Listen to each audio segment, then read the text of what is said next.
ಹರೇ ಕೃಷ್ಣ ನಮಸ್ತೆ ಸ್ನೇಹಿತರೆ, come back to my YouTube channel. ಇವತ್ತಿನ ಸ್ಪೆಷಲ್ ಏನಪ್ಪ ಅಂದರೆ ಆಲ್ರೆಡಿ ಸ್ಕೂಲ್ ಎಲ್ಲರಿಗೂ ಓಪನ್ ಆಗಿದೆ ಅಂತ ಅಂದ್ಕೊಂಡಿದ್ದೀನಿ. ಆಲ್ಮೋಸ್ಟ್ ಎಲ್ಲ ಮಕ್ಳಿಗೂ ಸ್ಕೂಲ್ಗಳು ಓಪನ್ ಆಗಿದೆ, ಗೌರ್ಮೆಂಟ್ ಸ್ಕೂಲು, ಪ್ರೈವೇಟ್ ಸ್ಕೂಲು. ಈಗ ಬೆಳಗ್ಗೆ ಹೊತ್ತಲ್ಲಿ ಎದ್ದರೆ ಏನಪ್ಪ ಮಕ್ಕಳಿಗೆ ಬಾಕ್ಸ್ ಹಾಕೋದು ಮತ್ತು ಸ್ನ್ಯಾಕ್ಸ್ ತಂದು ತುಂಬ ತಲೆನೋವು.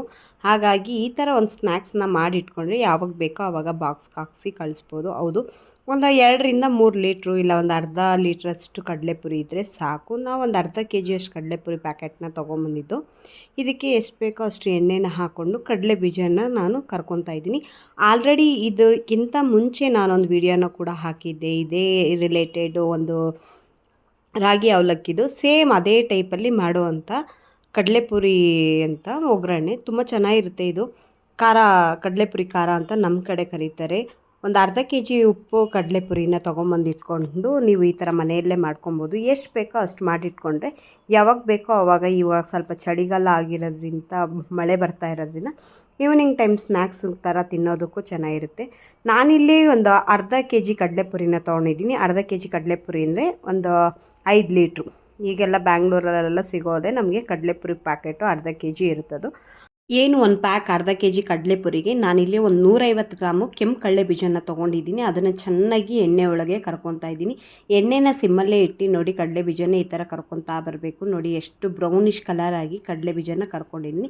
ಇದಕ್ಕೆ ಒಂದು 100 ಗ್ರಾಮಷ್ಟು ಕಡಲೆಪಪ್ಪು, ಹುರ್ಗಡ್ಲೆ, ಪುಟಾಣಿ ಈ ಥರ ಎಲ್ಲ ಕರೀತಾರೆ.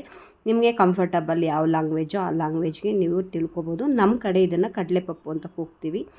ಇದನ್ನು ನೀಟಾಗಿ ಚೆನ್ನಾಗಿ, ಇದನ್ನು ಕೂಡ ಒಂದು ಸ್ವಲ್ಪ ಬ್ರೌನಿಷ್ ಕಲರ್ ಬರೋವರೆಗೂ ನೋಡಿ ಈ ಥರ ಚೆನ್ನಾಗಿ ಕರ್ಕೋಬೇಕು. ಎಣ್ಣೆನ ಸಿಮ್ಮಲ್ಲೇ ಇಟ್ಟು ರೋಸ್ಟ್ ಮಾಡ್ಕೊಳ್ಳಿ, ತುಂಬ ಚೆನ್ನಾಗಿರುತ್ತೆ.